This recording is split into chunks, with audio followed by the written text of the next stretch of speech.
दर्शकबिन विश्वविख्यात समाज सुधारक सन्त रामपालजी महाराजको नेपालस्थित एकमात्र सतलोक आश्रम धनुषा आश्रममा छौँ।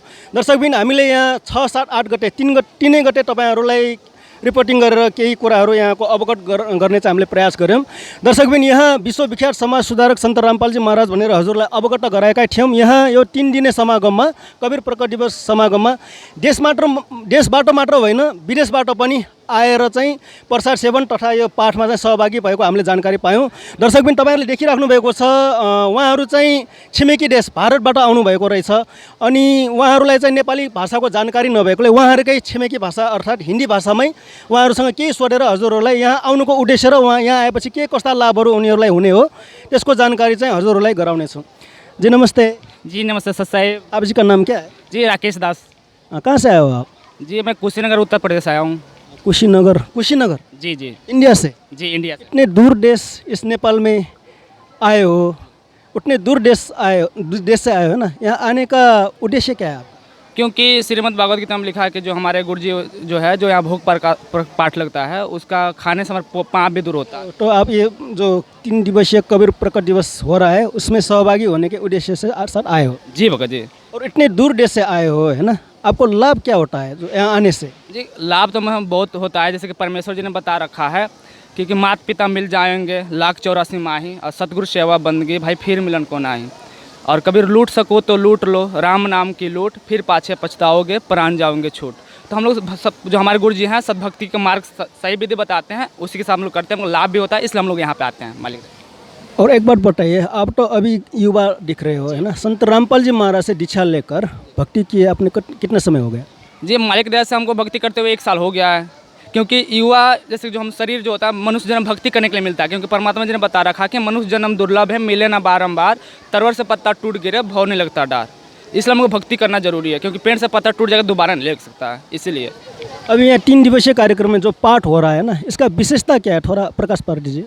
हमारी विशेषता यही है जो समाज में जो कुरीतियाँ फैली हुई है, जो बुराई समाज में फैली उसको सुधार करना, दहेज प्रथा को ख़त्म करना, भेदभाव को ख़त्म करना और एक सद्भक्ति का मार्ग देना और सही ज्ञान देकर समझाना और स्वर्ग पहुंचाना, सतलोक पहुंचाना।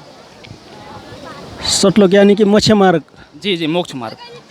तो गुरु तो बहुत है ना, है ना। अब आप इंडिया से आए हो, बड़े बड़े आश्रम में रहते हैं है ना, बहुत सारा अनुयायी बनाया हुआ है और आपने संत रामपाल जी महाराज से दीक्षा लेकर भक्ति किया। संत रामपाल जी महाराज ही क्यों? दूसरा गुरु से मोक्ष नहीं मिलता क्या?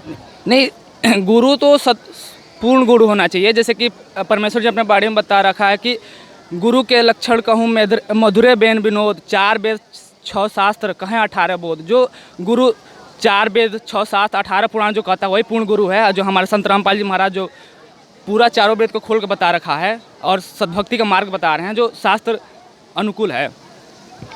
जानकारी लेके बहुत जी सत साहेब। दर्शकबिन भर्खर तपाईँहरूलाई हामीले जानकारी गरायौँ। यहाँ एक नमात्र होइन थुप्रै युवा पिँढीहरू आउनुभएको रहेछ, अरू पनि कोही युवा पिँढीहरू हुनुहुन्छ, हामीले जानकारी पायौँ उहाँहरू सबै इन्डियाबाट आउनुभएको रहेछ। अर्को पनि एकजना यहाँ भर्खरका युवा हुनुहुन्छ, केही कुरा सोधेर हजुरलाई जानकारी गराउँछ। जी नमस्ते। नमस्ते सर। आप जी का नाम? नवनीत दास। आप कहाँ से आए हो? यूपी। आप भी यूपी से आए हो?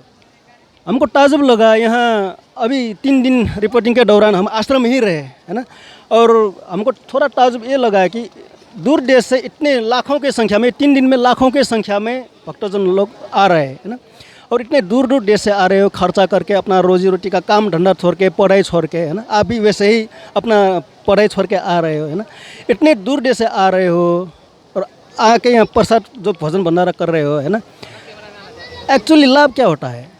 इससे बहुत लाभ होते हैं, जैसे शारीरिक रोग और आदि मानसिक भी रोग, बहुत सारे जो रोग होते हैं या नष्ट होते हैं इससे आने से। मान लीजिए हम पैसा खर्च करके यहाँ पर आए हैं और आने का यह मकसद है कि जितने समाज में कुरीतियाँ फैली हुई हैं उसको भेदभाव, जैसे रक्तदान, जैसे कि अभी यहाँ लिखा हुआ है कि कबीर प्रकट दिवस है ना, सुनने में आता है, और दूसरे लोग भी कबीर साहब का जन्मदिवस मनाता है और वे लोग कहते हैं कि कबीर जयंती। लेकिन इस आश्रम में और संत रामपाल जी महाराज के जितने भी अनुयायी है ना, वे लोग कबीर प्रकट दिवस ऐसे कहता है ना, प्रकट दिवस।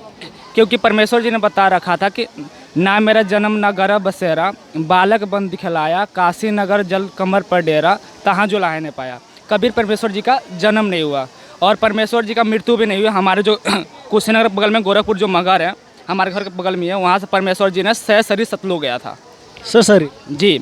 आज भी प्रमाण है, वहाँ पे हिंदुओं का मंदिर और मुसलमानों का मुस्लिम का मंदिर भी है। आज वहाँ पे जाकर आप सब देख सकते हैं, 2500 बीघा के एकड़ में है। अभी 227 वर्ष पहले कबीर परमेश्वर का 627 वर्ष पूर्व में कबीर जी का झूठी चिट्ठी दे करके सिरतकी ने निमंत्रण पत्र भेजा था और कबीर जी साहब जी को पता भी नहीं था, लेकिन कबीर जी अंतर्यामी जो कि सबका 18 लाख उस समय भक्तों का भंडारा करवा करके। क्या कबीर साहब ने 18 लाख का भोजन भंडारा करवाया 627 साल पहले? जी, और उसमें भी एक दोहर और एक मोहर के साथ भंडारा जैबे करते कई बार उसको मिला करता था। तो कभी के उपलक्ष्य में आज संत रामपाल जी भी भंडारा भी करवा रहे हैं।